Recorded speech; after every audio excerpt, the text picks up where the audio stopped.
차가운 침묵이 서울의 스카이라인을 내려다보는 유리궁전, 즉 KS 파이낸스 타워의 42층 회의실을 지배하고 있었다. 거대한 통유리창 너머로 도시의 불빛이 보석처럼 반짝였지만 회의실 안의 공기는 얼어붙을 듯 팽팽했다. 테이블 상석에 앉은 강지우 전략감사실장은 마지막 재무제표의 페이지를 넘겼다. 그녀의 가느다란 손가락이 종이를 스치는 소리만이 유일한 소음이었고, 맞은편에 앉은 임원들의 마른 침 삼키는 소리는 그 침묵 속에서 유난히 크게 울렸다. 그녀의 시선은 날카로운 메스처럼 복잡한 숫자들을 해부하고 있었다. 며칠 밤낮으로 이어진 감사 끝에 찾아낸 작은 불일치, 교묘하게 숨겨진 부실 자산의 흔적. 강지우의 검은 눈동자는 감정을 드러내지 않았지만 그 안에는 모든 거짓을 꿰뚫어 보는 듯한 냉철한 지성이 번뜩였다. 그녀의 존재감만으로도 건장한 체구의 중년 남성들은 압도당한 채 숨을 죽였다. 그녀는 말이 아니라 결과로 증명하는 사람이었다. 이 거래 명세서 2분기 7월 14일 자입니다. 페이퍼 컴퍼니를 통해 자금을 우회시킨 정황이 명백합니다. 서명하신 박 전무님 직접 설명해 주시겠습니까? 그녀의 목소리는 높낮이 없이 차분했지만 그 어떤 고함보다도 위압적이었다. 지목당한 박 전무의 이마에 식은땀이 송골송골 맺혔다. 그는 필사적으로 변명을 늘어놓기 시작했지만 강지우는 이미 그의 다음 말을 예측하고 있다는 듯 조용히 듣고만 있었다. 바로 그때 테이블 위에 놓인 그녀의 개인 휴대폰이 짧게 진동했다. 보통의 경우라면 그녀는 결코 회의 중의 사적인 연락을 확인하지 않았을 것이다. 하지만 발신자 이름은 강지연이었다. 그녀의 쌍둥이 동생 지우는 잠시 망설였지만 박 전무의 횡설수설하는 변명을 끊고 휴대폰을 집어들었다. 평소라면 절대 있을 수 없는 일에 임원들의 시선이 그녀에게로 향했다. 그들의 눈에는 의아함이 가득했다. 잠시 실례하겠습니다. 그녀는 짧게 말하고는 통화 버튼을 눌렀다. 수화기 너머에서는 아무 소리도 들리지 않았다. 그저 흐느끼는 소리, 거의 숨이 넘어갈 듯한 가쁜 호흡만이 희미하게 전해져 왔다. 지우의 미간이 순간적으로 좁혀졌다. 그녀의 냉철한 가면 아래에서 아주 미세한 균열이 일어나는 순간이었다. 그녀는 이 회의가, 이 수백억 원이 오가는 감사가 지금 이 순간 아무런 의미가 없음을 직감했다. 지연아, 무슨 일이야? 말해봐. 지우의 목소리가 처음으로 부드럽게 낮아졌다. 하지만 돌아오는 것은 여전히 의미를 알 수 없는 울음소리뿐이었다. 무언가 아주 잘못되었다. 지연은 그런 아이가 아니었다. 상냥하고 여렸지만 결코 이렇게까지 무너지는 모습을 보인 적은 없었다. 지우의 심장이 차갑게 내려앉았다. 그녀는 자리에서 벌떡 일어섰고 그녀의 갑작스러운 행동에 회의실의 모든 사람들이 놀라 쳐다보았다. 오늘 감사는 여기서 중단합니다. 관련 자료는 모두 제 사무실로 옮겨주시고 박 전무님은 변호사와 함께 대기하십시오. 제 연락이 있을 때까지 누구도 회사 밖으로 나갈 수 없습니다. 그녀의 말은 명령이었고 그 누구도 감히 토를 달지 못했다. 그녀는 더 이상 아무런 설명도 없이 회의실을 빠져나와 자신의 사무실로 향했다. 비서를 불러 남은 업무를 지시하는 그녀의 목소리는 다시 원래의 냉정함을 되찾았지만 그녀의 마음은 이미 다른 곳을 향하고 있었다. 강지우는 주차장으로 향하는 엘리베이터 안에서 동생의 집 주소를 내비게이션에 입력했다. 한남동의 고급 빌라. 동생 강지연이 그 남자 백도훈과 함께 사는 곳이었다. 지우는 처음부터 그 남자가 마음에 들지 않았다. 번지르르한 외모와 사람을 현혹시키는 화술, 그리고 야망으로 가득 찬 눈빛. 그녀의 눈에는 그의 모든 것이 계산된 연기처럼 보였다. 하지만 사랑에 빠진 동생은 아무것도 보지 못했다. 차가운 아스팔트를 가르며 그녀의 검은색 세단이 밤의 도시를 질주했다. 가로등 불빛이 빠르게 스쳐 지나갔고 지우의 머릿속은 온갖 불길한 상상으로 가득 찼다. 교통사고? 아니, 그랬다면 병원에서 연락이 왔을 것이다. 강도? 그 고급 빌라는 보안이 철저했다. 그렇다면 남은 것은 단 하나, 백도훈이었다. 그자가 동생에게 무슨 짓을 한 것이다. 지우는 엑셀러레이터를 더 깊이 밟았고 엔진이 굉음을 내며 속도를 높였다. 마침내 빌라 앞에 도착했을 때 지우는 집안에 불이 모두 꺼져 있는 것을 발견했다. 칠흑 같은 어둠 속에서 현관문만이 희미하게 열려 있었다. 불길한 예감에 휩싸인 채 그녀는 조심스럽게 안으로 들어섰다. 최고급 대리석과 명품 가구로 채워진 거실은 폭풍이 휩쓸고 간 듯 어지러웠다. 깨진 유리 조각이 바닥에 흩어져 있었고 벽에 걸려 있던 자매의 사진 액자는 바닥에 떨어진 채 산산조각 나 있었다. 지연아. 지우가 다급하게 동생의 이름을 불렀다. 그러자 소파 구석의 어둠 속에서 미세한 움직임이 느껴졌다. 지우는 천천히 다가갔다. 그곳에는 그녀와 똑같은 얼굴을 한 동생 강지연이 웅크리고 있었다. 그녀는 얇은 실크 잠옷 차림이었고 맨발에는 상처가 나 있었다. 하지만 지우를 가장 경악하게 한 것은 동생의 눈빛이었다. 모든 빛을 잃어버린 채 텅 비어버린 눈동자. 마치 영혼이 빠져나간 인형 같았다. 지연아, 정신 차려. 언니야. 지우가 동생의 어깨를 감싸 안았다. 그제야 지연은 초점 없는 눈으로 언니를 올려다보았다.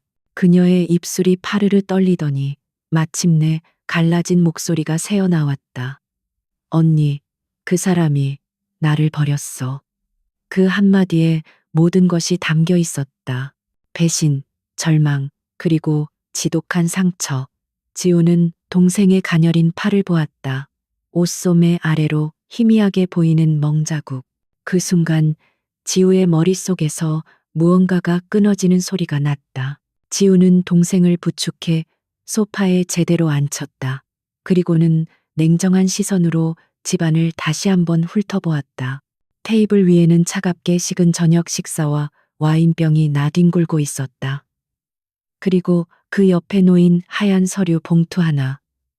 지우는 그것을 집어들었다. 안에는 이혼 소송 서류와 재산 분할 포기 각서가 들어 있었다. 백도훈의 이름 아래에 찍힌 도장이 선명했다. 모든 것이 일방적으로 그리고 폭력적으로 진행되었음을 알 수 있었다. 그 사람이 내가 다른 남자가 있다고 했어. 그래서 이혼해준다고. 대신 모든 걸 포기하라고 했어. 안 그러면 나를 사회에서 매장시켜 버리겠다고. 지연은 띄엄띄엄 간신히 말을 이어갔다. 백도훈은 자신의 외도를 덮기 위해 오히려 지연에게 누명을 씌우고 그녀를 정신적으로 그리고 육체적으로 압박하여 모든 것을 빼앗으려 한 것이다. 그는 지연의 순수함과 세상 물정 모르는 성격을 철저히 이용했다. 지우는 아무 말 없이 동생의 등을 부드럽게 쓸어주었다. 하지만 그녀의 눈빛은 아까 회의실에서 부정을 저지른 임원을 바라볼 때보다 훨씬 더 차갑고 단단해져 있었다. 지금 그녀의 머릿속에서는 감정이 아닌 분석이 시작되고 있었다. 백도훈. 신흥건설 및 IT 기업인 BH그룹의 젊은 총수. 언론에서는 그를 자수성가한 혁신의 아이콘으로 포장했지만 지우는 그 이면에 숨겨진 추악한 욕망을 꿰뚫어 보고 있었다. 그녀는 동생의 얼굴을 가만히 들여다보았다. 눈물로 얼룩지고 절망으로 무너진 하지만 자신과 완벽하게 똑같은 얼굴, 마치 깨진 거울을 보는 것 같았다.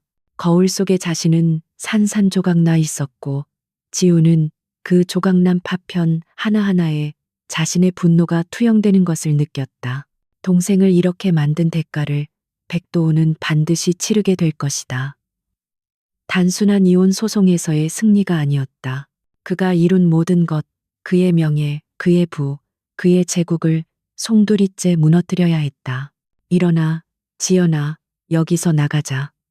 지우는 동생을 일으켜 세웠다. 지연은 아무런 저항 없이 언니에게 몸을 맡겼다. 지우는 자신의 코트를 벗어 동생의 어깨에 걸쳐주고 그녀를 부축하여 엉망이 된 집을 빠져나왔다. 떠나기 전 지우의 시선은 바닥에 떨어진 자매의 사진 액자에 잠시 머물렀다. 활짝 웃고 있는 두 사람의 행복한 모습 위로 날카로운 유리 파편이 박혀 있었다. 강지우의 차는 다시 밤의 도시로 미끄러져 들어갔다. 이번에는 그녀의 안전한 요새, 도심의 불빛이 한눈에 들어오는 펜트하우스를 향해서였다. 조수석에 앉은 지연은 창밖을 멍하니 바라보다가 조용히 잠이 들었다. 고통스러운 현실로부터의 짧은 도피였다. 지우는 그런 동생을 힐끗 쳐다보며 자신의 마음속에서 차갑게 타오르는 복수의 불꽃을 느꼈다. 그녀는 이제 더 이상 KS 파이낸스의 감사팀장이 아니었다. 그녀는 상처 입은 동생을 위한 복수의 화신이었다. 백도훈, 당신은 아주 큰 실수를 했어. 당신은 내 동생을 건드린 게 아니야. 당신은 바로 나, 강지우를 건드린 것이다. 그리고 당신은 당신이 저지른 일의 대가가 얼마나 끔찍한지 곧 알게 될 것이다. 지우는 굳게 닫힌 입술 사이로 나지막이 읊조렸다. 그녀의 눈은 전방의 도로를 향해 있었지만 그녀의 머릿속은 이미 수많은 전략과 계획으로 가득 차 있었다. 거대한 전쟁의 서막이 바로 이 순간 조용히 오르고 있었다. 강지호의 펜트하우스는 그녀 자신을 그대로 투영한 공간이었다.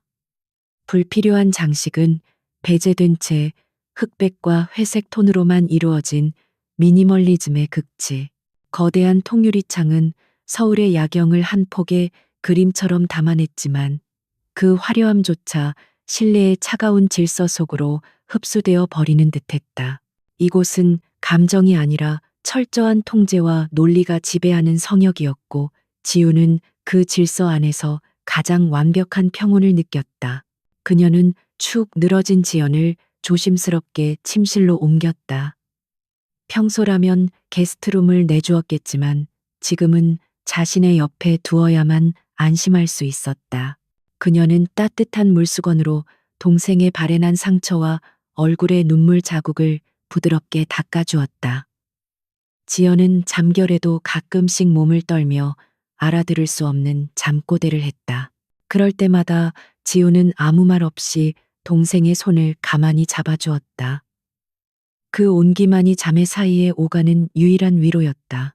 다음 날 아침 지우는 평소보다 일찍 눈을 떴다. 밤새 뜬 눈으로 지새웠지만 피곤한 기색은 전혀 없었다.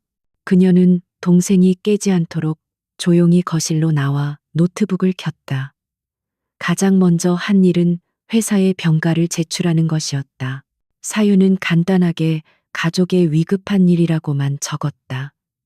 그녀의 위치에서는 그 정도의 설명만으로도 충분했고 누구도 감히 자세한 내막을 묻지 않을 것이었다. 잠시 후 침실에서 부스럭거리는 소리가 들리더니 지연이 넋이 나간 표정으로 걸어 나왔다. 어젯밤의 충격에서 아직 헤어나오지 못한 모습이었다. 그녀는 낯선 공간에 어리둥절해 하다가 소파에 앉아 있는 지우를 발견하고는 그제야 희미하게 안도했다. 지우는 따뜻한 캐모마일 차를 끓여 동생의 손에 쥐어주었다. 떨리는 손으로 찻잔을 받아든 지연의 눈에서 다시 눈물이 뚝뚝 떨어지기 시작했다. 그 사람은 항상 다정했어. 적어도 내 앞에서는 내가 얼마나 바보 같았을까. 지연은 자책 섞인 목소리로 중얼거렸다. 그동안 백도훈이 보여준 모든 것이 철저한 위선이었다는 사실을 받아들이기 힘들어하는 듯했다. 그는 지연의 순수함을 사랑하는 척 연기하며 그녀의 배경과 이미지를 자신의 사업에 이용했고 필요가 없어지자 가차없이 내버린 것이다.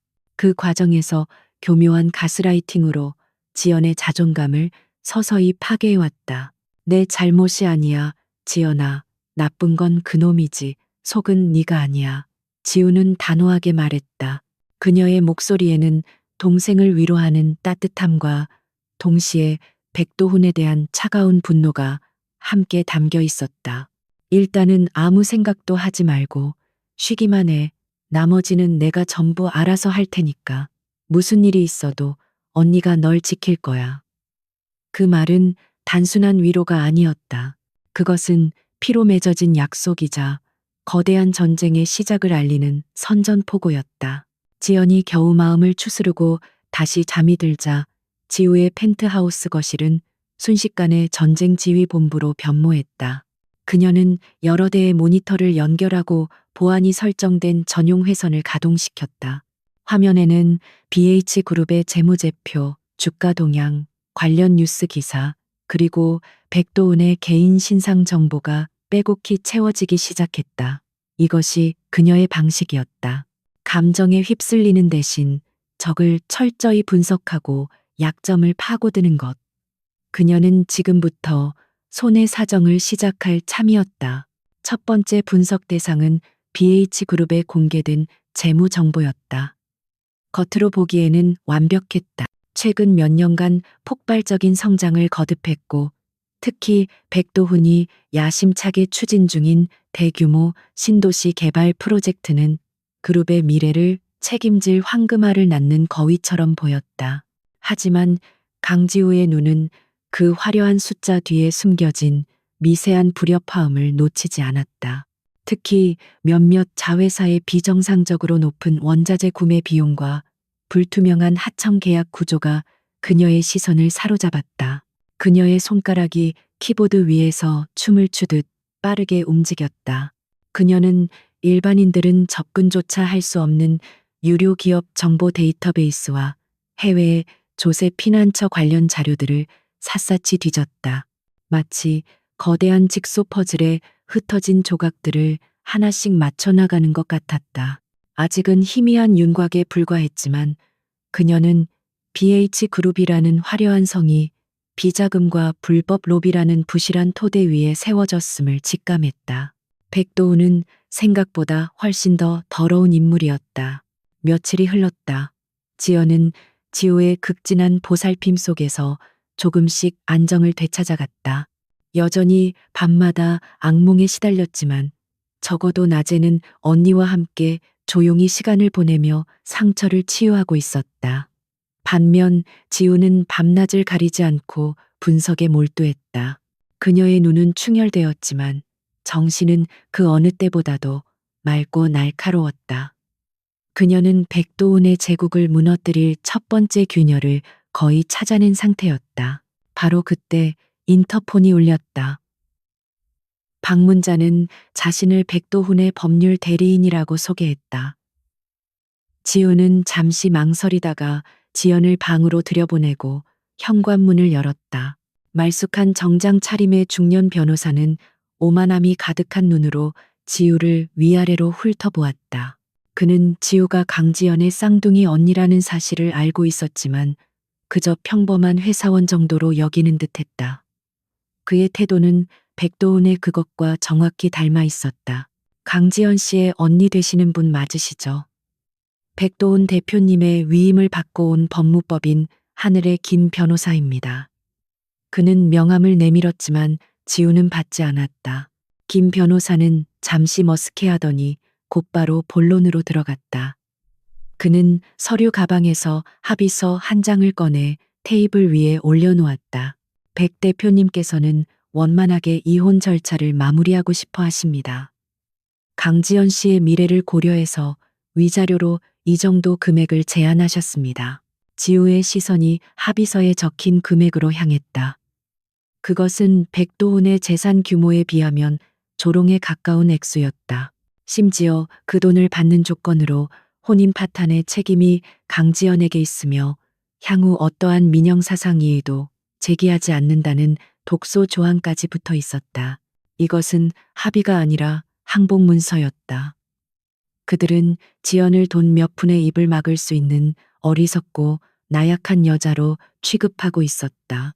백 대표님께서는 강지연 씨가 불필요한 소송으로 힘들어하는 것을 원치 않으십니다. 이 정도에서 깔끔하게 정리하는 것이 양쪽 모두에게 이롭다는 게 저희의 판단입니다. 김 변호사는 마치 큰 선심이라도 쓰는 듯한 말투로 말했다. 그는 지우가 이 제안을 당연히 받아들일 것이라고 확신하는 듯했다. 하지만 그의 예상은 완전히 빗나갔다. 지우는 합의서를 집어들고는 그의 눈앞에서 천천히 반으로 찢어버렸다. 김 변호사의 얼굴이 당황으로 굳어졌다.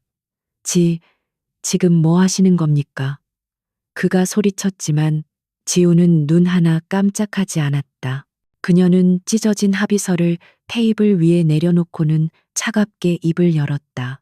그녀의 목소리는 조용했지만 그 안에 담긴 서늘한 경고는 김 변호사의 등골을 오싹하게 만들기에 충분했다. 당신들의 판단은 틀렸습니다. 그리고 당신들이 아주 큰 착각을 하고 있는 것 같군요. 내 동생은 당신들이 주는 동전 몇 푼 따위는 필요 없습니다. 우리는 당신들이 빼앗아간 모든 것을 되찾을 겁니다. 재산뿐만이 아니라 명예와 존엄성까지도요. 지우는 자리에서 일어나 변호사에게 다가갔다. 그녀의 작은 체구에서 뿜어져 나오는 압도적인 기세에 김 변호사는 저도 모르게 뒷걸음질 쳤다. 지우는 그의 귓가에 나지막이 하지만 분명하게 속삭였다. 그 말은 백도훈에게 전하는 그녀의 공식적인 답변이었다. 백도훈 씨에게 그대로 전하세요. 우리는 법정에서 보게 될 겁니다. 그녀는 잠시 말을 멈추고는 서늘한 미소와 함께 마지막 한마디를 덧붙였다. 그리고 다른 곳에서도요. 그 말의 의미를 깨달은 김 변호사의 얼굴이 하얗게 질렸다. 그것은 단순한 법적 다툼을 예고하는 것이 아니었다. 그것은 모든 것을 건 전면전의 선포였다. 김 변호사는 겁에 질린 채 허둥지둥 펜트하우스를 빠져나갔다. 지우는 닫힌 현관문을 잠시 바라보다가 다시 자신만의 전쟁터로 돌아왔다. 이제 주사위는 던져졌다. 김 변호사가 도망치듯 사라진 후 강지우의 펜트하우스에는 다시 팽팽한 정적이 감돌았다. 그녀는 찢어진 합의서 조각들을 아무렇게나 쓰레기통에 던져 넣었다. 백도훈의 오만한 제안은 그녀의 분노에 기름을 부었지만 동시에 그의 허점을 명확히 보여주었다. 그는 상대를 철저히 얕보고 있었다. 그리고 바로 그 오만이 그의 가장 치명적인 약점이 될 것이었다. 지우는 이 싸움이 법정 안에서만 이루어지지 않을 것임을 이미 알고 있었다. 그녀는 더 이상 혼자서 움직일 수 없었다. 백도훈과 BH그룹이라는 거대한 골리앗을 상대하기 위해서는 그녀만의 다윗 군단이 필요했다. 그녀는 암호화된 메신저를 열고 두 개의 아이디에 각각 짧은 메시지를 보냈다. 첫 번째 메시지는 제우스라는 아이디에게였다. 사냥 시즌이 시작됐어. 시간이 필요해. 두 번째는 최 반장에게였다. 오랜만에 특종거리가 생겼습니다. 만나서 이야기하시죠. 답장은 거의 동시에 돌아왔다. 언제나 준비 완료. 그리고 장소와 시간을 알려주게. 첫 번째로 연락이 닿은 인물은 제우스, 본명 이준혁이었다. 그는 세상에 알려지지 않은 천재 해커였다. 과거 금융감독원의 보안 시스템을 장난삼아 뚫었다가 발각될 뻔한 것을 그의 재능을 알아본 지우가 스카우트하여 자신의 그림자로 삼았다. 그는 지우의 지시만을 따랐고 그녀 외에는 그 누구에게도 충성하지 않았다. 그에게 있어 복잡한 기업의 보안망은 풀어야 할 재미있는 퍼즐에 지나지 않았다. 며칠 후 지우는 서울 외곽의 허름한 인쇄소로 위장한 곳을 찾았다. 이곳은 최 반장, 즉 최진섭 기자의 비밀 아지트였다. 그는 한때 대한민국을 뒤흔드는 특종을 여러 번 터뜨린 전설적인 탐사보도 전문 기자였지만 거대 언론사의 외압과 비리의 환멸을 느끼고 스스로 물러나 작은 인터넷 언론사를 운영하고 있었다.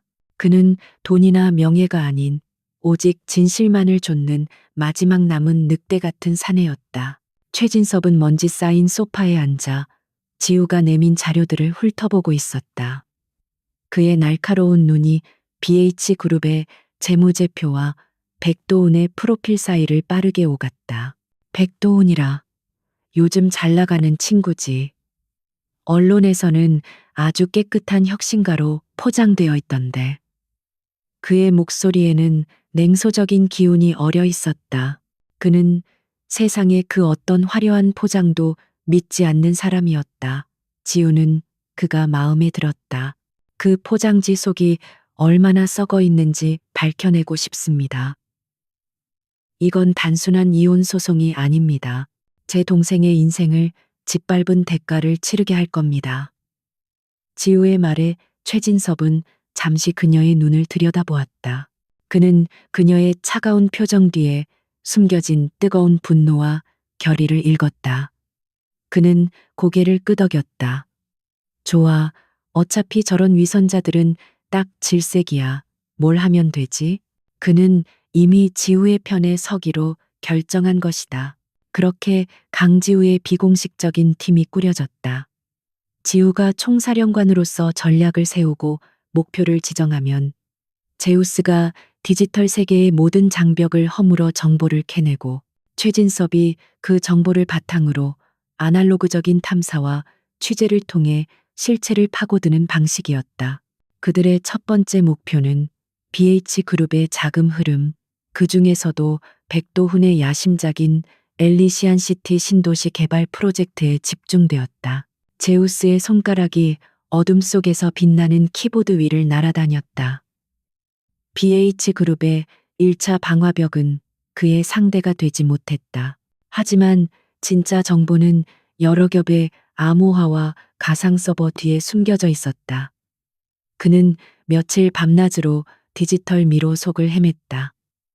마침내 그는 작은 실마리를 찾아냈다. 프로젝트에 자재를 납품하는 하청업체 중 몇 군데가 서류상으로만 존재하는 유령 회사였던 것이다.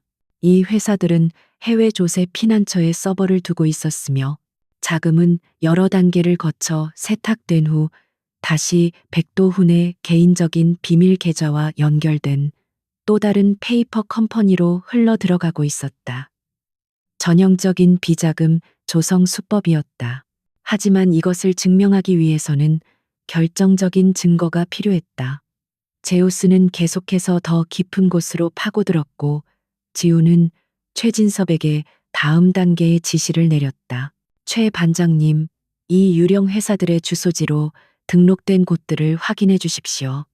그리고 엘리시안 시티 건설 현장 인부들을 상대로 탐문 수사를 부탁드립니다. 아마 납품되는 자재에 문제가 있을 겁니다. 비자금을 조성하기 위해 원가를 절감하는 가장 손쉬운 방법은 값싼 불량 자재를 사용하는 것이기 때문이었다. 만약 그것이 사실이라면 그것은 백도훈의 도덕성에 치명타를 입힐 수 있는 좋은 무기가 될 수 있었다. 최진섭의 취재는 지우의 예상대로였다. 유령 회사들의 주소지는 모두 비어있는 사무실이거나 존재하지 않는 주소였다. 또한 그는 건설 현장에서 해고된 인부 한 명과 어렵게 접촉하는 데 성공했다. 그 인부는 양심의 가책을 느끼고 있다며 기준 미달의 철근과 중국산 저급 시멘트가 국산 최고급 자재로 둔갑하여 현장에 반입되고 있는 실태를 상세하게 증언해 주었다. 심지어 관련된 서류와 사진 증거까지 가지고 있었다. 모든 조각이 맞춰졌다. 백도훈은 신도시 개발 프로젝트를 통해 막대한 비자금을 조성하고 있었으며 그 과정에서 수많은 입주민들의 안전을 담보로 위험한 도박을 하고 있었다. 지우는 이제 첫 번째 공격을 감행할 때가 왔다고 판단했다. 하지만 처음부터 너무 큰 것을 터뜨려서는 안 되었다. 적이 경계심을 품고 모든 문을 걸어 잠그기 전에 가벼운 잽을 날려 그의 반응을 떠보고 허점을 유도해야 했다. 지우는 최진섭에게 그가 확보한 증거 중 일부, 즉 불량 자재 사용에 대한 증언과 사진만을 소규모 인터넷 신문사에 익명으로 제보하도록 지시했다. 대형 언론사가 아닌 작은 매체를 선택한 것은 백도훈이 이 사건을 가볍게 여기고 오만하게 대처하도록 유도하기 위함이었다. 그녀는 백도훈이라는 인간의 성격을 정확히 꿰뚫어 보고 있었다. 그는 분명히 작은 소란을 돈으로 틀어막거나 힘으로 짓누르려 할 것이다. 며칠 후 작은 인터넷 언론사 홈페이지에 충격 단독 BH그룹 엘리시안 시티 불량 자재 사용 의혹이라는 제목의 기사가 올라왔다. 기사는 순식간에 여러 커뮤니티로 퍼져나갔지만 아직 대중적인 파급력은 크지 않았다. 하지만 BH그룹의 주가는 즉각적으로 반응하여 소폭 하락했고 회사 홍보팀은 불같이 쏟아지는 문의 전화에 정신을 차리지 못했다. 작은 돌멩이 하나가 잔잔한 호수의 파문을 일으키기 시작한 것이다. 그 시각 BH그룹 회장실에서 백도훈은 방금 보고를 마친 김 변호사와 홍보팀장을 경멸 어린 눈으로 쳐다보고 있었다. 그는 자신의 책상 위에 놓인 태블릿 PC의 기사를 손가락으로 툭 쳤다. 이딴 삼류 찌라시 기사 하나 제대로 처리 못해서 나한테까지 보고를 올려? 당신들 월급은 거저 받아가는 건가? 그의 목소리에는 짜증이 가득했다. 그는 이 모든 것이 강지연의 쌍둥이 언니라는 여자가 벌인 치졸한 복수극이라고 단정했다. 당장 그 언론사 대표 만나 돈으로 틀어막든 광고로 압박을 하든 알아서 처리해. 그리고 최초 제보자가 누군지 반드시 알아내. 감히 내 제국에 흠집을 내려 해? 쥐새끼 한 마리가 감당 못할 짓을 벌였군. 그는 강지우를 그저 감정적인 복수심에 불타는 평범한 여자 정도로 생각했다. 금융회사 감사팀장이라는 직함은 그의 눈에 들어오지도 않았다. 그 오만함이 바로 지우가 파놓은 함정의 첫 번째 입구였다. 지우는 자신의 펜트하우스에서 이 모든 상황을 실시간으로 모니터링하고 있었다. 그녀의 화면에는 BH그룹의 주가 그래프와 관련 기사에 대한 네티즌들의 반응, 그리고 제우스를 통해 감청하고 있는 BH그룹 홍보팀의 내부 통신 내용이 동시에 떠 있었다. 백도훈은 정확히 그녀가 예측한 대로 움직이고 있었다. 이제 그는 제보자를 찾기 위해 혈안이 될 것이고 그 과정에서 필연적으로 또 다른 실수를 저지를 것이다. 첫 번째 실마리는 성공적으로 던져졌다. 백도훈은 자신의 제국 BH그룹의 심장부인 펜트하우스 집무실에서 불쾌한 표정으로 시가 연기를 내뿜고 있었다. 인터넷에 퍼진 작은 불씨는 그의 심기를 건드리기에 충분했다. 물론 그 기사 자체는 그의 제국에 어떠한 실질적인 타격도 주지 못했다. 그의 법무팀과 홍보팀이 언론사를 압박하고 관련 기사를 삭제하는 것은 시간 문제였다. 하지만 그는 자신의 통제 밖에서 무언가 일어났다는 사실 자체를 견딜 수 없었다. 그에게 있어 강지우라는 여자는 계산에 없던 변수였다. 그는 그녀를 그저 이혼 과정에서 조금이라도 더 뜯어내려는 감정적인 앙심을 품은 성가신 존재 정도로 치부했다. 금융회사 감사팀장이라는 직함이 있었지만 그가 보기에는 그저 월급이나 받아가는 평범한 직장인일 뿐이었다. 감히 자신과 같은 세상에 사는 인물이라고는 생각조차 하지 않았다. 그의 세상에서 힘은 돈과 권력에서 나왔고 강지우는 그 어느 것도 가지지 못했다. 그래서 제보자를 찾았나? 백도훈이 거만하게 물었다. 그의 앞에는 조상무가 식은땀을 흘리며 서 있었다. 그는 백도훈의 온갖 더러운 일을 처리해주는 충직한 수족이었다. 아직 익명으로 제보된 것이라 추적이 쉽지 않습니다.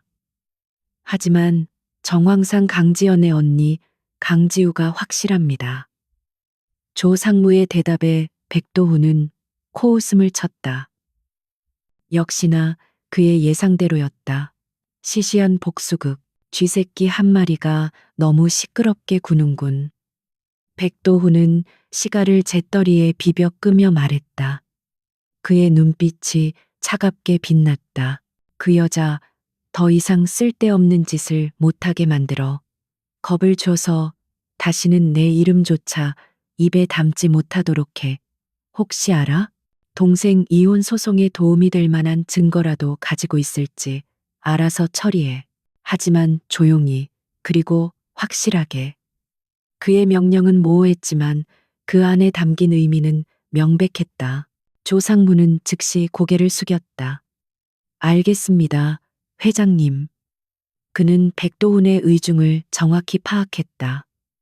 그는 회장실을 나와 어딘가로 전화를 걸었다. 수화기 너머의 상대에게 그는 낮고 빠른 목소리로 몇 가지 지시를 내렸다.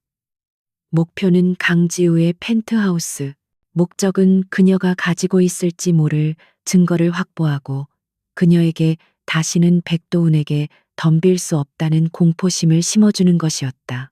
그들은 강지우를 너무나도 얕보고 있었다. 그 시각, 강지우는 자신의 펜트하우스에서 백도훈의 움직임을 예측하고 있었다.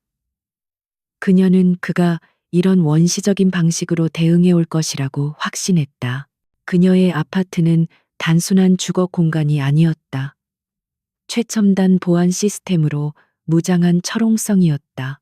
모든 창문에는 미세한 충격 감지 센서가 달려 있었고 현관문은 지문과 홍채 인식으로만 열렸다. 내부 곳곳에는 육안으로 식별하기 힘든 초소형 카메라가 24시간 모든 것을 기록하고 있었다.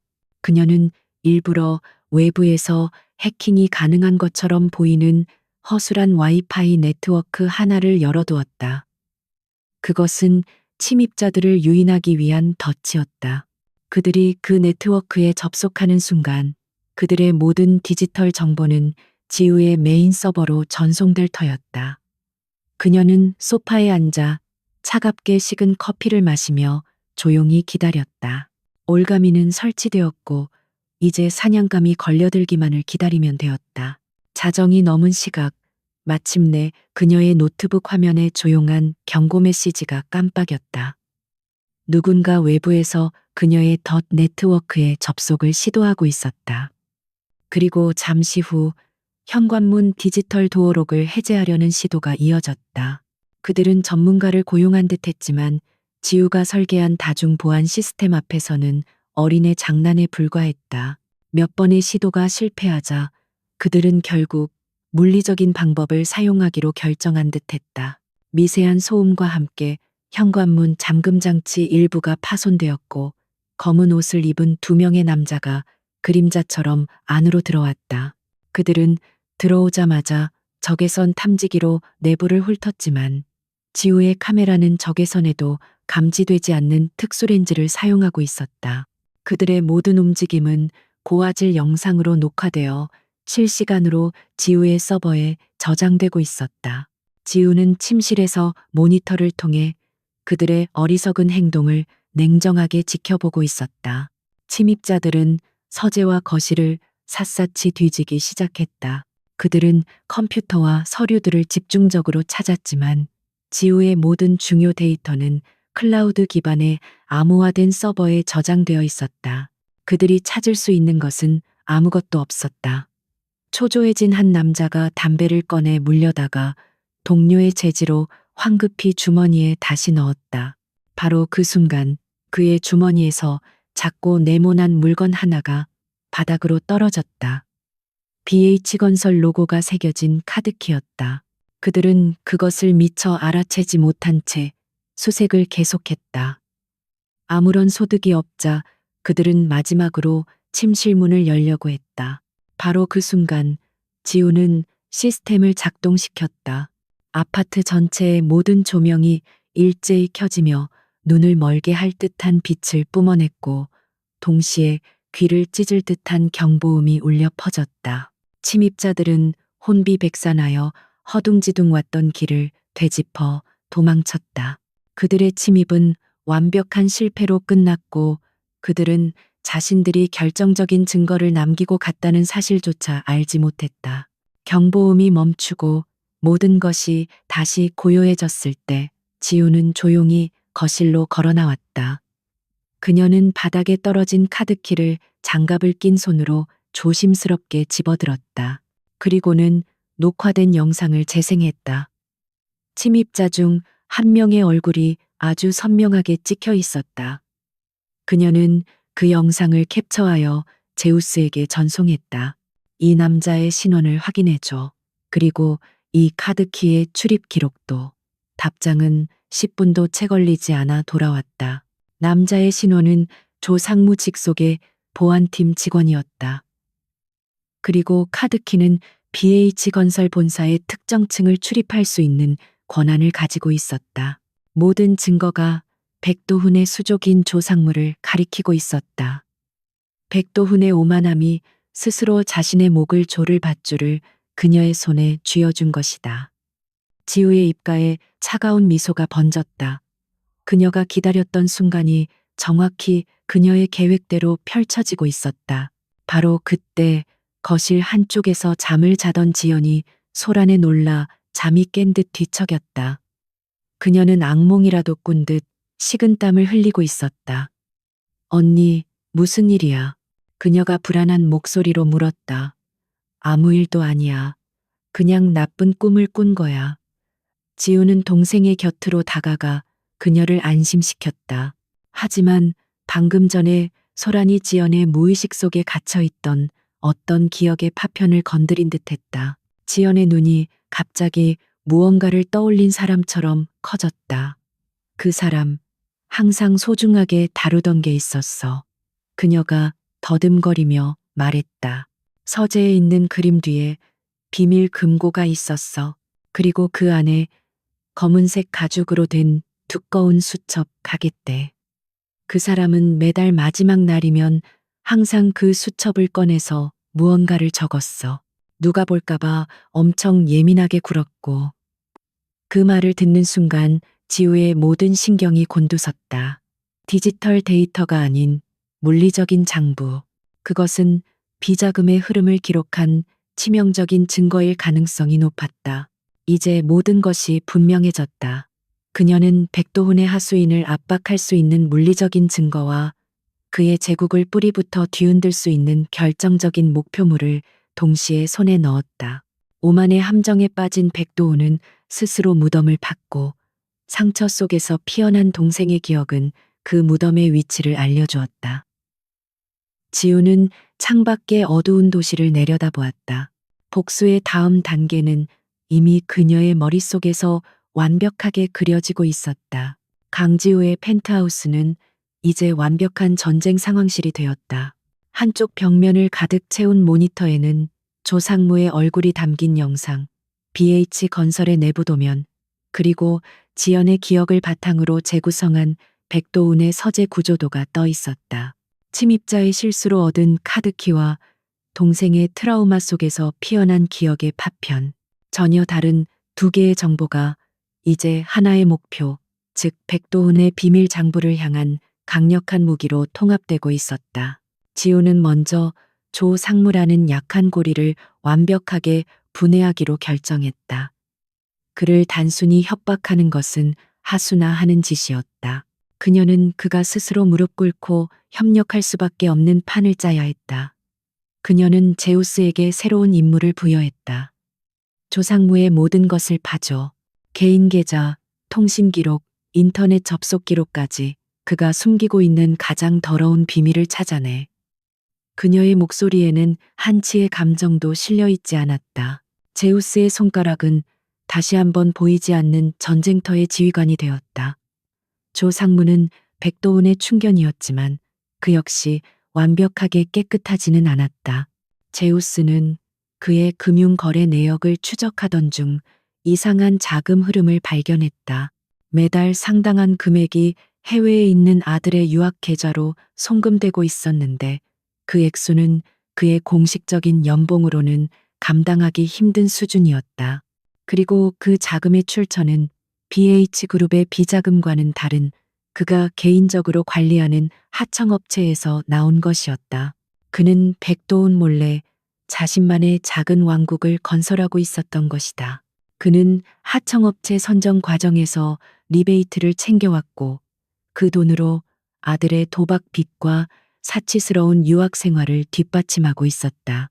제우스는 그 증거가 될 이메일과 녹음된 통화 파일까지 확보했다. 이제 지우는 조상무의 목에 걸 쌍둥이 올가미를 손에 쥔 셈이었다. 하나는 그녀의 집에 무단 침입한 범죄 사실, 다른 하나는 그 자신의 개인적인 비리였다. 지우는 최진섭 기자를 통해 조상무에게 접촉했다. BH그룹의 내부 비리를 제보하고 싶어 하는 익명의 인물이 당신을 만나고 싶어 합니다. 최 기자는 노련하게 미끼를 던졌다. 조상무는 최근의 불량 자재 기사 때문에 신경이 곤두서 있던 터라 내부 고발자라는 말에 덜컥 미끼를 물었다. 그는 제보자를 회유하거나 협박하여 사태를 조기에 수습할 생각이었다. 약속 장소는 도심의 한적한 호텔 스카이라운지의 프라이빗 룸이었다. 약속 시간에 맞춰 룸에 들어선 조상무는 그곳에 앉아 있는 강지우를 보고 얼굴이 잿빛으로 변했다. 그는 함정에 빠졌다는 것을 즉시 깨달았다. 당신이 어떻게?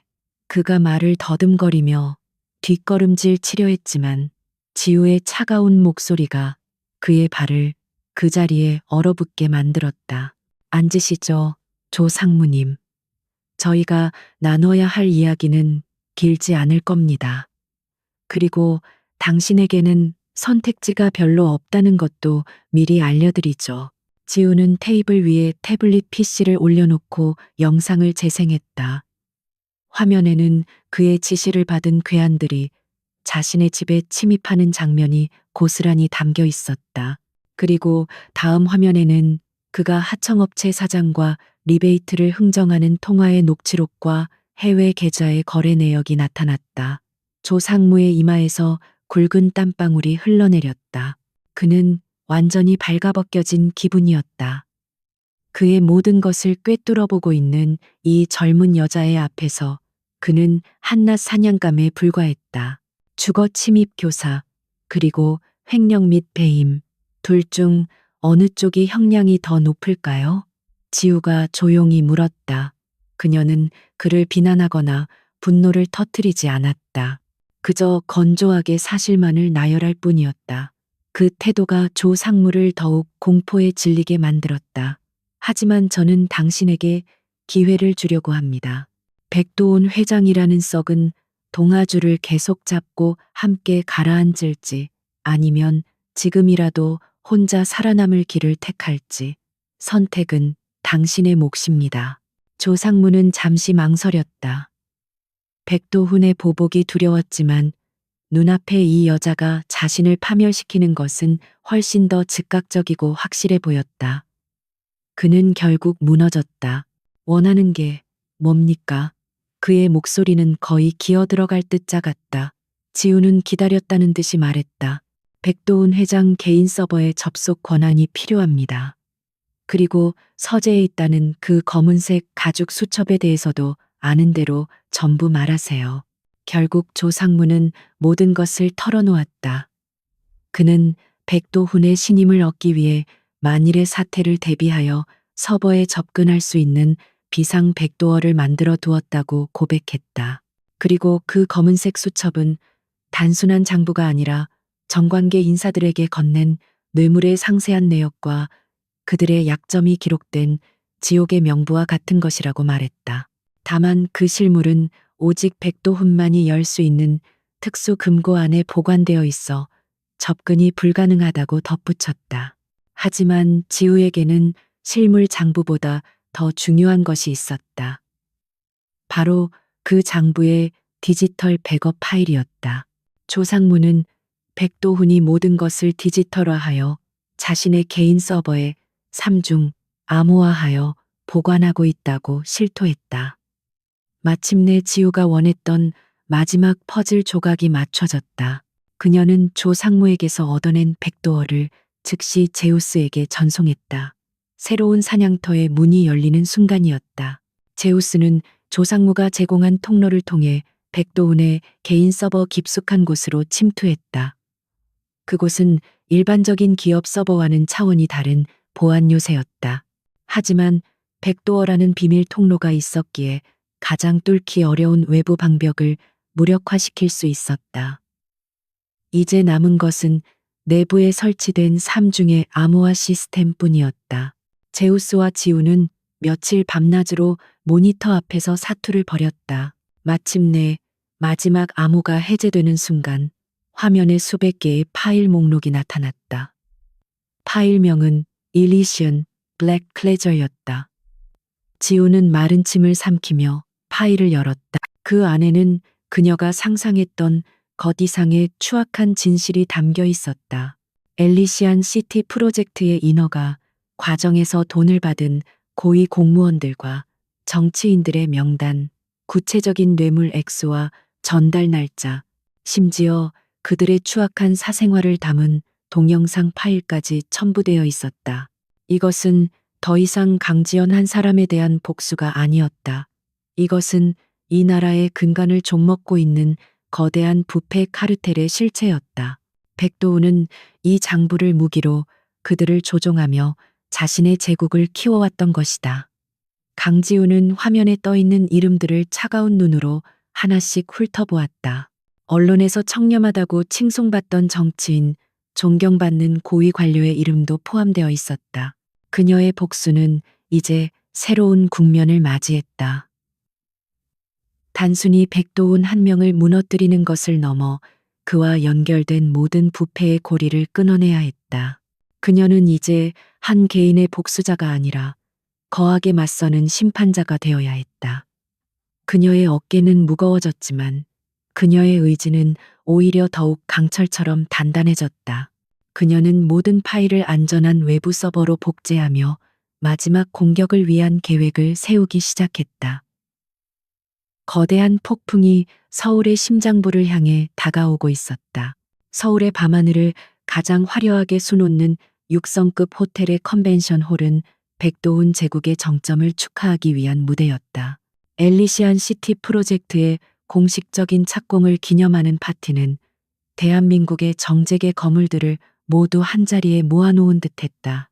반짝이는 샹들리에 아래에서 값비싼 샴페인 잔이 부딪히는 소리와 가식적인 웃음소리가 어지럽게 뒤섞였다.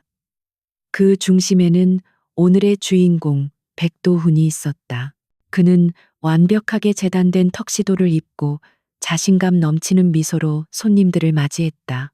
그는 지금 인생 최고의 순간을 만끽하고 있었다. 작은 인터넷 기사 따위는 이미 그의 기억 속에서 사라진 지 오래였다. 그는 돈과 권력으로 모든 것을 해결했고 이제 그의 앞길을 가로막을 것은 아무것도 없다고 확신했다. 그는 자신에게 아첨하는 정치인들의 어깨를 두드리며 미래의 청사진을 이야기했고 그의 말 한마디에 거액의 투자를 약속하는 기업가들의 찬사를 즐겼다. 그는 자신이 이 도시의 왕이라도 된 듯 행동했다. 그는 강지우라는 여자의 존재를 까맣게 잊고 있었다. 그에게 그녀는 이미 처리된 사소하고 성가신 문제에 불과했다. 그가 파티장의 화려한 조명 아래에서 승리의 도취에 있는 동안 도시의 다른 한편 차가운 어둠 속에서는 그의 제국을 무너뜨릴 거대한 폭풍이 조용히 준비되고 있었다. 강지우는 자신의 펜트하우스에서 수십 개의 모니터 화면을 응시하고 있었다. 그녀의 눈은 마치 오케스트라의 모든 악기를 통제하는 지휘자처럼 냉철하게 빛났다. 그녀의 앞에는 모든 것이 준비되어 있었다.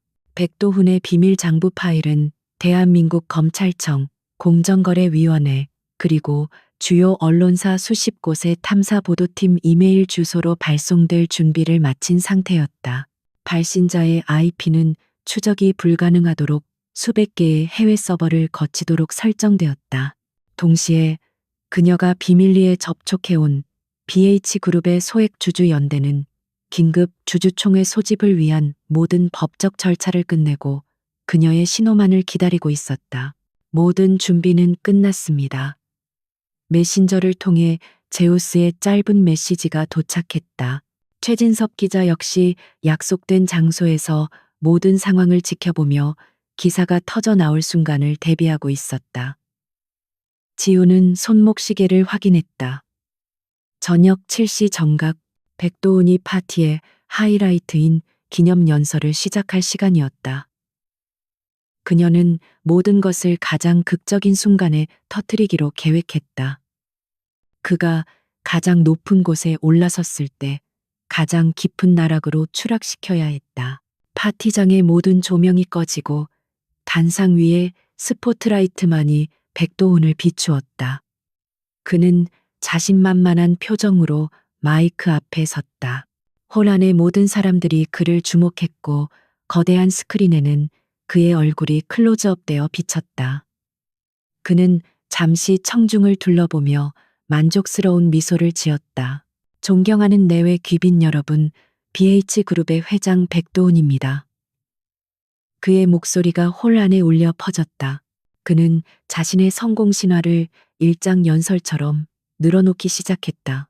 가난을 딛고 일어선 자신의 노력, 혁신적인 아이디어로 건설업계의 판도를 바꾼 자신의 업적, 그리고 엘리시안 시티가 가져올 위대한 미래. 그의 연설은 교만함과 자기애로 가득 차 있었다. 그는 마치 자신이 세상을 구원할 메시아라도 되는 것처럼 말했다. 청중들은 의례적인 박수를 보냈지만 그들 중 상당수는 이미 그의 비밀 장부에 이름이 올라가 있는 공범자들이었다. 바로 그 순간 지우의 손가락이 키보드에 엔터키를 눌렀다. 단 한 번의 클릭. 그것은 거대한 제국을 향한 핵폭탄의 발사 버튼이었다. 수백 통의 이메일이 1초의 오차도 없이 지정된 수신자들에게 전송되었다. 동시에 그녀는 소액 주주 연대 대표에게 실행이라는 짧은 메시지를 보냈다. BH그룹의 이사회에는 경영인의 심각한 도덕적 해이 및 불법 행위에 근거한 긴급 주주총회 소집 안건이 공식적으로 발송되었다. 백도훈의 연설이 절정에 달했을 때 홀 안여기저기서 사람들의 휴대폰이 동시에 울리기 시작했다. 처음에는 몇몇 기자들이었지만 곧이어 정치인들과 기업인들의 휴대폰에서도 긴급 속보 알림이 떴다. 웅성거리는 소리가 파도처럼 번져나갔다. 백도훈은 잠시 연설을 멈추고 불쾌한 표정으로 아래를 내려다보았다. 감히 자신의 연설을 방해하는 무례한 행동에 짜증이 치밀었다. 여러분, 잠시만 조용히 해주시겠습니까? 아직 제 이야기는 끝나지 않았습니다. 그가 신경질적으로 말하는 순간이었다. 그의 뒤에 있던 거대한 스크린의 화면이 갑자기 바뀌었다. 엘리시안 시티의 화려한 홍보 영상이 사라지고 익숙한 방송사의 뉴스 속보 화면이 나타났다. 앵커의 다급한 목소리가 홀 전체에 울려 퍼졌다. 긴급 속보입니다. 검찰이 BH그룹 본사에 대한 압수수색에 들어갔습니다. 백도훈 회장은 수천억 원대의 비자금 조성 및 정관계 로비 혐의를 받고 있습니다. 홀 안의 모든 공기가 순간적으로 얼어붙었다. 백도훈의 얼굴은 그대로 굳어버렸다. 그는 자신의 눈앞에 펼쳐지는 광경을 믿을 수 없다는 듯 스크린을 멍하니 쳐다보았다. 화면은 곧바로 BH그룹 본사 앞에서 진을 치고 있는 수십 명의 기자들과 서울중앙지방검찰청이라고 쓰인 상자를 들고 건물로 들어가는 검찰 수사관들의 모습으로 바뀌었다. 앵커의 목소리는 계속되었다. 백도훈 회장이 작성한 것으로 보이는 비밀 장부 파일이 언론사와 검찰에 동시에 제보되었습니다. 장부에는 현직 국회의원과 고위 공무원 수십 명의 이름이 포함되어 있어 대한민국을 뒤흔들 초대형 게이트로 번질 전망입니다. 검찰은 백도훈 회장에 대해 즉시 출국 금지 조치를 내리고 체포 영장을 청구했습니다. 모든 것이 끝장이었다. 그가 가장 높은 곳이라고 믿었던 단상은 이제 사형대에 다름없었다. 거짓말, 이건 거짓말이야. 저건 조작된 거야. 백도훈이 마이크에 대고 미친 사람처럼 소리쳤다. 하지만 그의 외침은 홀 안의 혼란스러운 소음에 묻혀버렸다. 사람들은 충격과 공포에 휩싸여 웅성거렸고 특히 장부에 이름이 올랐을 것이 분명한 정치인들은 사색이 된 채 황급히 자리를 뜨려고 했다. 파티장은 순식간에 아수라장으로 변했다. 화려했던 축제의 현장은 이제 침몰하는 타이타닉호와 같았다. 바로 그때 컨벤션 홀의 모든 문이 동시에 열리며 검은 정장을 입은 검찰 수사관들이 들이닥쳤다. 그들의 손에는 차가운 금속으로 된 수갑이 들려 있었다. 그들은 혼란스러운 군중을 해치고 곧장 단상으로 향했다. 선두의 선 검사가 백도훈에게 다가가 차가운 목소리로 말했다. 백도훈 씨, 특정 경제범죄, 가중처벌 등에 관한 법률 위반, 뇌물 공여 등의 혐의로 당신을 체포합니다. 당신은 변호사를 선임할 수 있으며 백도훈은 더 이상 아무것도 들리지 않았다. 그는 자신에게 다가오는 수사관들을 밀치며 발악했지만 건장한 두 명의 수사관에게 양팔이 붙들려 무력하게 제압당했다. 철컥하는 소리와 함께 그의 손목에 차가운 수갑이 채워졌다. 불과 몇 분 전까지만 해도 세상을 다 가진 듯 의기양양하게 연설하던 남자의 마지막 모습은 대한민국 전체에 생중계되고 있었다. 그의 오만한 제국은 그의 눈앞에서 가장 화려하고 처참한 방식으로 무너져 내렸다.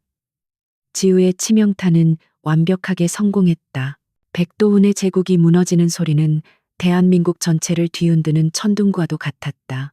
언론은 연일 BH 게이트라는 이름으로 대서특필했고 그의 비밀 장부에 이름이 오른 정치인과 고위 공무원들이 줄줄이 검찰에 소환되었다. 화려한 파티장에서 수갑을 차던 백도훈의 모습은 오만한 권력의 비참한 종말을 상징하는 장면으로 역사에 기록되었다. 그 누구도 이 거대한 부패 카르텔을 무너뜨린 것이 한 평범한 여자의 차가운 분노와 치밀한 계획이었다는 사실을 알지 못했다. 그 폭풍의 눈, 강지우는 자신의 펜트하우스에서 조용히 모든 상황을 지켜보고 있었다. 그녀는 뉴스를 통해 백도훈이 법정에서도 끝까지 자신의 죄를 뉘우치지 않고 모든 것을 아랫사람의 탓으로 돌리는 추악한 모습을 보았다. 하지만 그녀가 제출한 증거는 너무나도 완벽하고 논리적이었다. 디지털 장부의 모든 데이터는 위변조가 불가능하도록 암호화되어 있었고 자금의 흐름은 단 하나의 오차도 없이 그의 개인 계좌를 향하고 있었다. 재판은 세간의 관심 속에서 빠르게 진행되었다. 법정에 선 백도훈은 방청석에 앉아 있는 지우를 발견하고는 순간 이성을 잃었다. 그는 그제야 자신을 나락으로 떨어뜨린 존재가 누구인지를 깨달았다. 그가 하찮게 여겼던 감정적인 복수심에 불타는 여자라고 무시했던 바로 그 존재. 그는 그녀를 향해 저주를 퍼부었지만 지우는 그저 무표정한 얼굴로 그를 응시할 뿐이었다. 그녀의 눈에는 승리감도 동정도 없었다. 오직 차가운 결과만이 존재할 뿐이었다. 결국 백도훈은 수십 년의 중형을 선고받았고 그가 불법적으로 축적한 모든 재산은 국고로 환수되었다. BH그룹은 공중분해되었고 그 잔해 위에서 수많은 피해자들이 뒤늦은 보상을 받기 위한 기나긴 싸움을 시작해야 했다. 법원은 강지연과의 이혼을 판결하며 백도훈의 유책 사유를 100% 인정했고 그녀가 빼앗겼던 모든 재산과 함께 막대한 금액의 위자료를 지급하라는 명령을 내렸다. 법적인 복수는 완벽하게 마무리되었다. 모든 것이 끝나고 강지우는 다시 KS 파이낸스 타워에 자신의 사무실로 돌아왔다. 동료들은 그녀를 이전과는 다른 눈으로 바라보았다. 그녀가 긴 휴가를 다녀온 이유를 아무도 몰랐지만 그녀의 주변을 맴도는 공기는 이전보다 훨씬 더 무겁고 날카로워져 있었다. 그들은 그녀의 차가운 침묵 뒤에 감춰진 거대한 힘을 본능적으로 감지했다. 그녀는 여전히 말이 아니라 결과로 증명하는 사람이었고 그 결과가 얼마나 무서운 것인지를 모두가 어렴풋이 짐작할 뿐이었다. 하지만 진짜 이야기는 그곳 차가운 사무실이 아닌 따뜻한 온기가 감도는 지우의 펜트하우스에서 다시 시작되고 있었다. 강지연은 더 이상 과거에 상처 입은 피해자가 아니었다. 물론 그날의 악몽이 남긴 상처는 깊었지만 그녀는 그 잿더미 위에서 새로운 싹을 틔우고 있었다. 그녀는 언니의 곁에서 안정을 되찾았고 자신의 내면에 숨겨져 있던 강인함을 발견했다. 그녀는 더 이상 누군가에게 의존하는 연약한 존재가 아니었다. 어느 날 저녁, 지연은 창밖의 야경을 바라보던 지우에게 조용히 다가왔다. 그녀의 손에는 아끼던 바이올린 케이스가 들려 있었다. 그것은 백도훈이 그녀의 환심을 사기 위해 선물했던 세상에 단 몇 대밖에 없는 명기였다. 언니, 나 이 바이올린을 팔려고 해. 지연의 목소리는 차분했지만 그 안에는 흔들림 없는 결의가 담겨 있었다. 지우는 의아한 표정으로 동생을 돌아보았다. 이걸 팔아서 재단을 하나 만들고 싶어. 나처럼 힘 있는 배우자에게 모든 것을 빼앗기고 고통받는 사람들을 위한 재단이야. 그들에게 법률적인 도움도 주고 다시 일어설 수 있도록 경제적으로도 지원해주고 싶어. 그녀는 자신의 고통을 다른 사람을 치유하는 힘으로 승화시키기로 결심한 것이다. 그녀는 더 이상 과거에 얽매여 눈물 흘리는 대신 미래를 향해 나아가기로 했다. 그 말을 듣는 순간 지우의 마음속에서 단단하게 얼어붙어 있던 무언가가 조용히 녹아내리는 것을 느꼈다. 그녀가 원했던 것은 단순히 백도훈을 파멸시키는 것이 아니었다. 그녀가 진정으로 되찾고 싶었던 것은 바로 동생의 부서진 삶과 웃음이었다.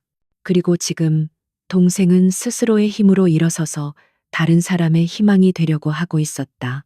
그것은 지우가 상상했던 것 이상의 완벽한 복수이자 가장 아름다운 결과였다.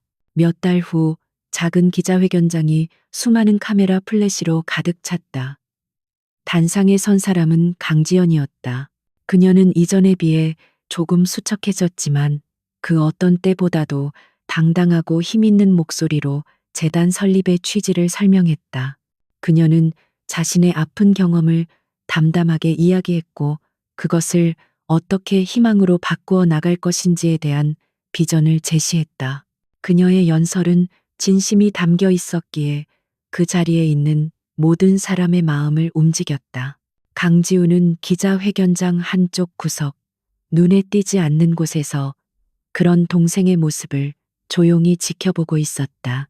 그녀의 얼굴은 여전히 무표정했지만 그녀의 눈빛은 그 어느 때보다도 따뜻하고 부드러웠다. 연설을 마친 지연이 자신을 돌아보며 환하게 미소 짓는 순간 마침내 강지우의 입가에도 아주 희미하지만 분명한 미소가 떠올랐다. 그것은 지난 모든 고통과 분노를 씻어내는 평온의 미소이자 잿더미 위에서 마침내 떠오른 새벽의 빛과 같은 미소였다. 정의는 실현되었고 상처는 아물었으며 새로운 시작이 그들 앞에 놓여 있었다.